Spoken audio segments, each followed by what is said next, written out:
Hozir bizda turmush o'rtoq er va xotin bir-biri bilan qanday gaplashadi? Instagramda kimningdir ayoliga qilgan muomalasi yoki gul bergani aytmasam chaqat tashab qo'yadi. Bu nima degani? Sen buni qila olmayapsan. Nima deb o'ylaysiz? Uni olgan erkak uni olib boraman deb jo'shib ketadimi? Jahli chiqadi. Sharoitni ko'rib turibdi, hamma narsani biladi, kimi bolasiligini ham biladi, nimaga unaqa qimmat narsalar xohlab qoldi degan xayol o'tadi erkak kishidan. Xuddi shunday ba'zi erkaklar nima qiladi?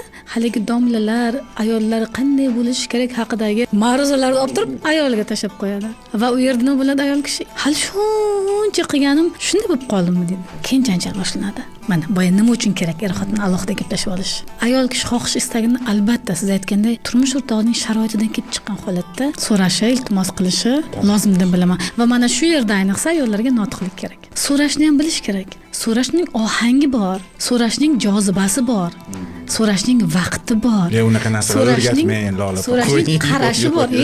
Nega o'rgatmasligim kerak? Ko'pgina akalar bankrot bo'lib ketib qoladi, so'rashni o'rganib olishsa. Aksincha, qarang, sizga e'tiroz qilmayman, lekin mana shu fikr noto'g'ri. Nimaga? Hazillashyapman. Bilaman boy bo'lishini. Qancha bersa, shuncha boy bo'lishini. Joyida to'g'rilab ketdingiz. Amalda ko'rganman. Buni tushunib olishning o'zi aslida qanday go'zal. Ya'ni buni erkak kishi bilib shunday nuqtai nazardan qilsa, mashalloh, qanday go'zal.